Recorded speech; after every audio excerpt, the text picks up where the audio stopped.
നമസ്കാരം, പ്രവാസി മലയാളിയിലേക്ക് ഏവർക്കും സ്വാഗതം. മനോഹരമായി സംസാരിക്കാൻ നിങ്ങൾക്ക് സാധിക്കുമെങ്കിൽ ഫേസ്ബുക്ക് നിങ്ങൾ സംസാരിക്കുന്നതിനനുസരിച്ച് പണം നൽകും. മനോഹരമായി നിങ്ങൾ സംസാരിക്കുമോ എങ്കിൽ തയ്യാറായിക്കോളൂ, ഫേസ്ബുക്ക് പണം തരും നിങ്ങളുടെ ശബ്ദത്തിന്. സ്പീച്ച് റെക്കഗ്നിഷൻ സാങ്കേതികവിദ്യ മെച്ചപ്പെടുത്തുന്നതിനായി മെസ്സഞ്ചറിലെ ശബ്ദക്കുറിപ്പുകൾ അവസാനിപ്പിക്കുമെന്ന് കഴിഞ്ഞ വർഷം ഫേസ്ബുക്ക് അറിയിക്കുകയുണ്ടായി. ഇപ്പോൾ കമ്പനി ഒരു പുതിയ പ്രോഗ്രാം ആരംഭിക്കുന്നു. അവിടെ നിങ്ങളുടെ റെക്കോർഡിങ്ങുകൾ സമർപ്പിക്കാം. ഇതിനാണ് ഫേസ്ബുക്ക് പണം നൽകുക. US-ലാണ് നിലവിൽ പദ്ധതിയുള്ളതെങ്കിലും വൈകാതെ ഇന്ത്യയിലേക്കും വരുമെന്നാണ് പറയപ്പെടുന്നത്. ദ വെർജിൽ നിന്നുള്ള ഒരു റിപ്പോർട്ട് അനുസരിച്ച് സാമൂഹ്യ മാധ്യമങ്ങൾ അതിന്റെ വ്യൂ പോയിന്റ്സ് റിസർച്ച് ആപ്ലിക്കേഷൻ ഉപയോഗിച്ച് പ്രൊനൗൺസിയേഷൻസ് എന്നാണ് ഈ പദ്ധതിയെ വിളിക്കുന്നത്. സോഷ്യൽ മീഡിയ സർവേകൾ എടുക്കുന്നതിന് ആളുകൾ പ്രതിഫലം നൽകുന്നതിനായി ഫേസ്ബുക്ക് ആരംഭിച്ച അതേ ആപ്ലിക്കേഷനാണ് വ്യൂ പോയിന്റുകൾ.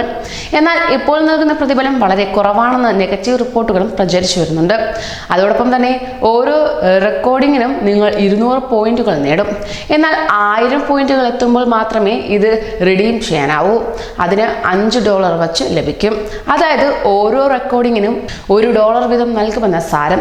US-ൽ ഇത് വളരെ വില കുറഞ്ഞതായി തോന്നാമെങ്കിൽ ഇന്ത്യയിൽ ഇത് തരക്കേടില്ലാത്ത പ്രതിഫലമായി കണക്കാക്കുന്നു. പക്ഷേ പ്രാരംഭ ദിശയിൽ US-ലാണ് ഈ പദ്ധതി ഫേസ്ബുക്ക് അവതരിപ്പിക്കുന്നത്. US-ലെ 18 വയസ്സിന് മുകളിലുള്ളവർക്കും ഫേസ്ബുക്കിൽ 75 അല്ലെങ്കിൽ അതിൽ കൂടുതൽ സുഹൃത്തുക്കൾ ഉള്ളവർക്കും ഈ ഉച്ചാരണ പരിപാടി ലഭ്യമാണ്. നിങ്ങൾ സൈൻ അപ്പ് ചെയ്ത് പ്രോഗ്രാമിന് യോഗ്യത നേടിയിട്ടുണ്ടെങ്കിൽ ഹേ പോർട്ടൽ എന്ന് പറയേണ്ടി വരും. തുടർന്ന് ഓരോ റെക്കോർഡിങ്ങിനും നിങ്ങളുടെ ചങ്ങാതി പട്ടികയിലെ കുറച്ച് വാക്യങ്ങളും കുറച്ച് സുഹൃത്തുക്കളുടെ ആദ്യ പേരും പറയണം. ഈ റെക്കോർഡിങ്ങുകൾ സോഷ്യൽ നെറ്റ്വർക്കിലെ നിങ്ങളുടെ പ്രൊഫൈലുമായി ബന്ധിപ്പിക്കില്ലെന്ന് ഫേസ്ബുക്ക് ഉറപ്പു നൽകി. കൂടാതെ അനുമതിയില്ലാതെ ഇത് ഫേസ്ബുക്ക് ഉടമസ്ഥതയിലുള്ള പ്രോപ്പർട്ടികളിൽ പങ്കിടില്ലെന്നും പറയുന്നു. കഴിഞ്ഞ വർഷം ഗൂഗിൾ, ആമസോൺ, ആപ്പിൾ എന്നിവയുൾപ്പെടെ ധാരാളം കമ്പനികൾ നിങ്ങളുടെ അൽഗോരിതം മെച്ചപ്പെടുത്തുന്നതിനായി നിങ്ങളുടെ റെക്കോർഡിങ്ങുകൾ ശ്രദ്ധിച്ചിരുന്നു. പിന്നീട് അവയെല്ലാം ഈ പ്രോജക്റ്റുകൾ ഷട്ട് ഡൗൺ ചെയ്തപ്പോൾ ഇല്ലാതാക്കിയിരുന്നു. ഇവിടെ അത്തരത്തിലുള്ള തീരുമാനത്തെക്കുറിച്ച് ഫേസ്ബുക്ക് ഇപ്പോൾ ഒന്നും പറയുന്നില്ല.